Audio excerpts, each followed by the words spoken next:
বিয়ের এত বছর হতাছে কিন্তু আপনাদের ভাইয়াক নিয়ে বাপের বাড়ি যাইতে পারলাম না, মনে অনেক বড় কষ্ট আমার, জানেন না।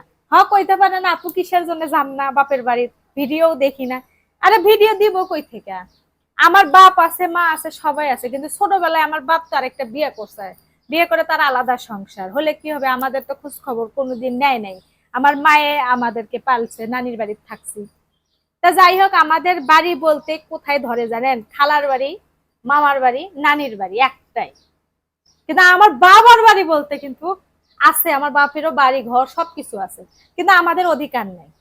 কেন অধিকার নাই? যেখানে সৎ মা আছে, সৎ বোন আছে, সেখানে কিসে কেমনে আমরা হচ্ছে যে ওখানে ঠাই পাবো? কারণ সব সব মা তো আর এক না। নিজের মা হলে মনে করেন যে একটা অধিকার ফালাইয়া যাইতাম, কিন্তু সৎ মা তো কখনো তো আমাদেরকে ওইভাবে আদর করবে না, নিবে না, কোনোদিন করবে না, সেটা সেটা আপনারা ভালো করে জানেন। তো এত বছর হয়ে গেছে আমার বিয়ের, তারপরেও কোনোদিন আমার বাপেও কয় নাই যে ডাল ভাত খেয়ে যা, আমার সৎমায়ও কোনোদিন কয় নাই যে এখন তো বিয়ে শাদী হয়ে গেছে, জামাই জিগে রেখে একবার এক ছাঁচ খেয়ে যা। কোনোদিন কয় না, আর কবেও না। কিসের জন্য কবে না জানেন? দুনিয়াটা প্রচুর স্বার্থপর। খালি আমরা কোনোদিন আমার আমার মার সাথে আমার বাবার আলাদা হতে পারে, কিন্তু সন্তানদের সাথে কখনো কি বাবার আলাদা হয়? কখনো হয় না। আমরা কিন্তু চাইলে আমরা 3 বোন পারতাম না আমাদের অধিকার আমরা হাসিল করে নিতে, কিন্তু আমরা করিনি। আমরা এরকম মনে করেন মন মানুষ একটা মানুষ না। কারণ আমি চাই ওরা ভালো থাক, সুস্থ থাক, সবসময় ভালোভাবে চলুক, আমরা যাই মনে করেন করিনি। কিন্তু আজকে খুব করে মনে হচ্ছে যে বাপের বাড়ি যাই, যাই একটু কয়দিন থাকতে আসি, বা জামাইরে নিয়ে দেখে নিয়ে আসি। না, সৎ মা কখনোই আপন হয় না। কারণ তার যে একটা নিজের মেয়ে আছে, তাকে মনে করেন রাজার হালে মানুষ করছে। শেষ অব্দি কি হয়েছে জানেন? বলা হয় না, সেই মেয়েরও অতটা সুখ নাই। আলহামদুলিল্লাহ আমরা বাপ মা ছাড়া বড় হয়েছি, তাও খারাপ রাস্তায় যাই নাই। মানুষে হয়তো বা এত লেখাপড়া করি নাই, লেখাপড়া হয়তো বা জানি না, সামান্যটুকু জানি, কিন্তু আমরা মনে করেন খারাপ রাস্তা বিলে যায়নি বাপ মা ছাড়া। আলহামদুলিল্লাহ আমার স্বামী ভালো, আমার শ্বশুর বাড়ির লোক সবাই আলহামদুলিল্লাহ আমাকে অনেক ভালোবাসে।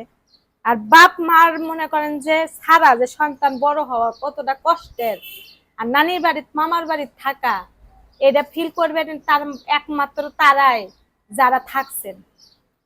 কি যে পরিমাণের কষ্ট, আর একটু পরিমাণে সম্মানও নাই। দেখতাম যে আগে মানুষ নানার বাড়িতে যাইতো, নানির বাড়িতে যেত, আমরা আমার কইতো আমার বান্ধবীরা, কিরে যাবি না? গায়ের লোম শিংড়ে ওঠে, নানিকে বাড়িতে যাবি না? আমাদের উত্তরবঙ্গে ওইদিকে কিন্তু মেলা। আমি তো কথা কইতে চাইছিলাম না, তাহলে তোমার আমি কই এখন মামার বাড়ি থেকে সম্মান পাওয়া না। আমরা আমরা তো আছিলাম মামার বাড়ি, আমিও তো ছোটকালতে মামার বাড়ি বড় হয়েছি, মামার কাছে বড় হয়েছি। সম্মান আদর কি তাদের ছেলে, আমার আমার মামা গো মামার যে মানে ছেলে ছেলে মেয়ে, তাদের চাইতে বেশি আদর করছে মামার আমার আমাগো। করছে, এখনো করে, সবার মামা মামি এক না। এখনো করে। শোনেন আরেকটা মামার বাড়ি হইলেই যে খারাপ থাকে মানুষ তা না। আপনি চুপ থাকেন, আমি আমারটা কই। আর যেহেতু কথাটা তুলছেন আমি কই, বিষয়টা হচ্ছে আমরা কিন্তু নানার বাড়িও যেটা, মামার বাড়িও ওইটা একই, একটাই বাড়ি, বুঝছেন? কিন্তু আমার বাবা যেহেতু আরেকটা বিয়ে করছে, সৎ মা ওখানে থাকে, আর আমার মা ঢাকা শহর থাকে চাকরি করে। তারপরে আমরা আস্তে আস্তে ঢাকা শহর আসছি।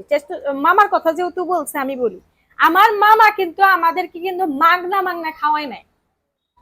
হ্যাঁ, আমার মা যে মানে নানার সম্পত্তি যে পাইছে, সেই সম্পত্তি কিন্তু মামার ভেতর থাকাকালীন আমার বোনের খরচপাতি সবকিছু আমার মামা গ্রহণ করছে, মাগনা মাগনা কিন্তু খায় নাই। তারপরেও মরিচ বাইটা আমার বোন বাইটা মনে করেন যে থুইয়া তারপরে স্কুলে যাইতে হচ্ছে। আগে ছোট আছিলাম, মুখোমুখি কথা বলতে কখনো পারিনি, তবে আজ ছোট না, আজ কথা বলার অনেক বয়স হয়েছে। এখন চুপ থাকবো না, এখন অবশ্যই বলবো। আমার ছোট বোন কেমন ভাগ ছিল জানেন? হাইরে আল্লাহ, এগুলা এগুলা কথা বললে অন্য একটা দিন আমি শেয়ার করবো, এগুলা গল্প আমি, এগুলা আসলে রাত দিন নাই। তো সবাই ভালো থাকবেন, সুস্থ থাকবেন। আমি বলবো আমার জীবন কাহিনী অন্য একটা ভিডিওতে।